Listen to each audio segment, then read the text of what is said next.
Bonjour à tous, j'espère que vous allez bien et bienvenue dans cette nouvelle leçon. Nous allons travailler aujourd'hui la double attaque.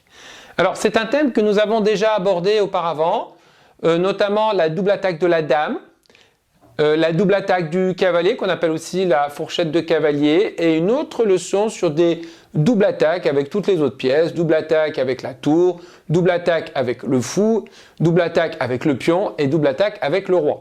Alors aujourd'hui, nous allons voir des doubles attaques plus complexes. Attention, pas compliquées, mais plus complexes. C'est-à-dire qu'ils vont faire appel à plus de pièces et qui vont mélanger différents types de menaces. Voilà. Allez, c'est parti!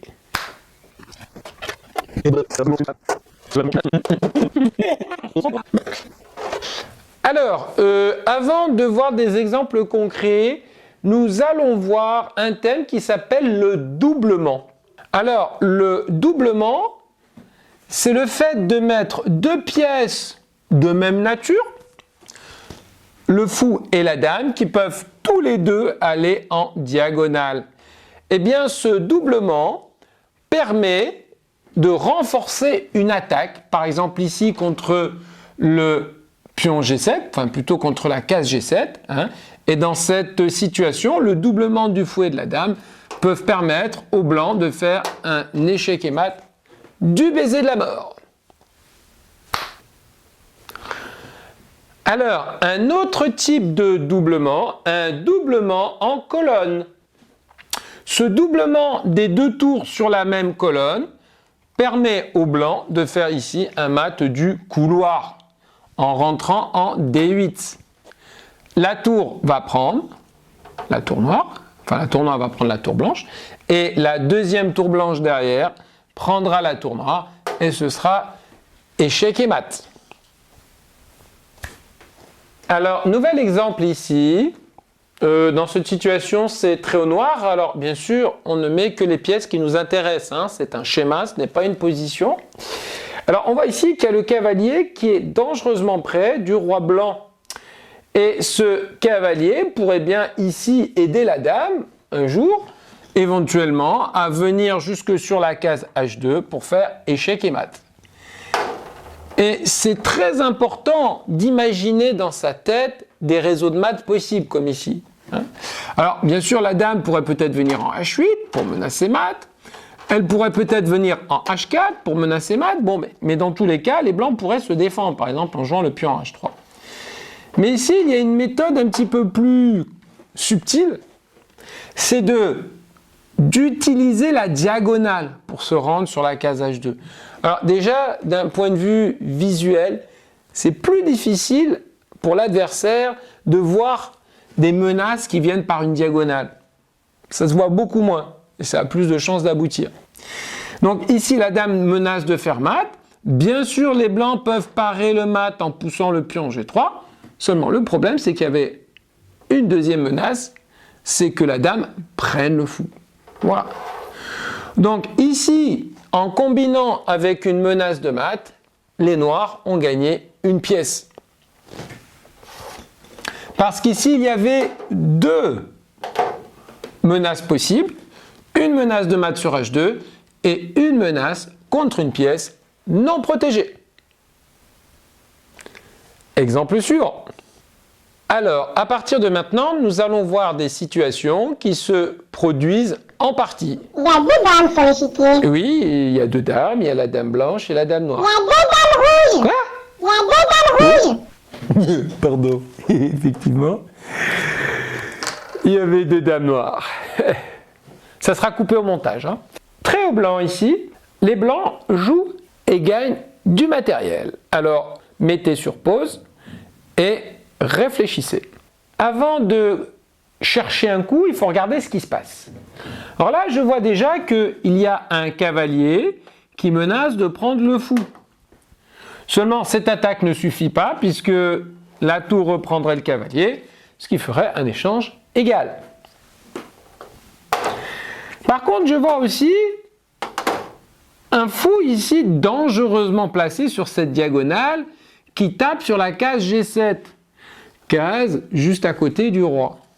Moi, quand je vois un fou ici qui tape sur la case G7, j'imagine le mat du baiser de la mort.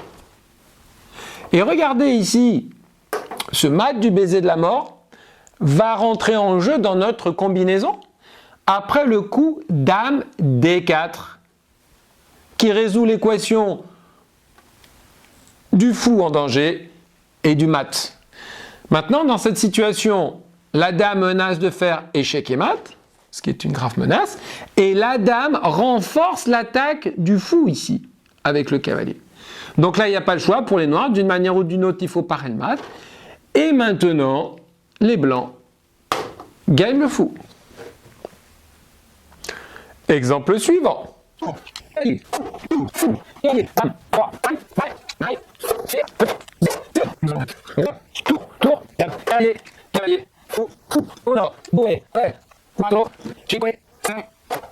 Voilà, dans cette situation, c'est très au blanc.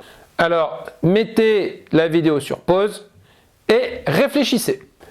Voilà, donc, regardons la position d'un peu plus près.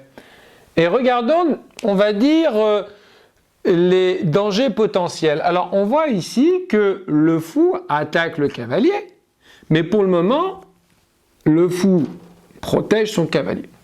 On voit aussi qu'il y a un roi qui est exposé. Et là, encore une fois, la dame, elle va faire merveille pour exploiter ici ces deux faiblesses. Et le coup qui va exploiter les deux faiblesses en question, c'est le coup Dame E3 échec, qui attaque le roi, donc qui va forcer le roi à partir, mais qui va renforcer aussi l'attaque contre le cavalier H6 en faisant un doublement ici sur la diagonale. Donc là, le roi va s'en aller, et maintenant, les blancs gagnent une pièce par fou prend H6. Et là, on dit position suivante. Magnifique.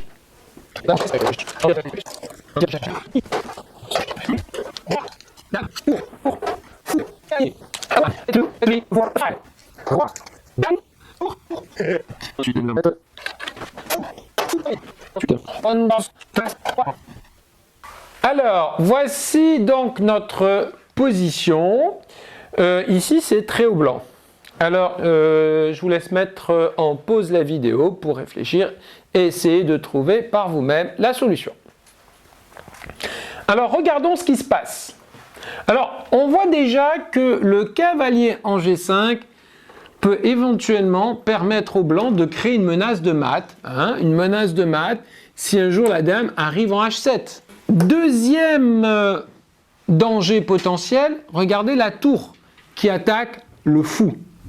Pour le moment, l'attaque ne marche pas puisque la tour B8 protège le fou. Mais on voit qu'il n'y a pour le moment qu'un seul défenseur sur ce fou.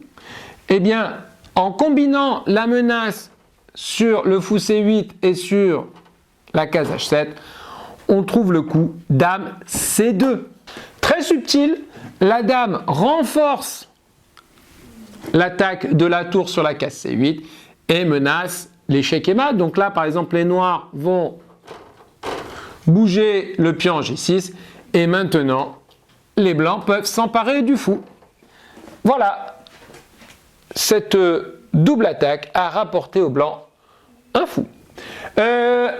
Lorsqu'il y a un doublement dans ce type de situation, il est très important d'avoir le doublement dans cet ordre, c'est-à-dire la dame derrière. Imaginons que nous ayons un doublement dans cette situation, et bien là, ce n'est pas une menace de faire dame prend C8, puisque c'est la dame qui va prendre en premier. Même si les blancs vont gagner la tour et le fou, comme les blancs donneront la dame, ils ne gagneront pas de matériel, voire même ils en perdront un petit peu. Voilà. Alors, notre cours d'aujourd'hui est terminé.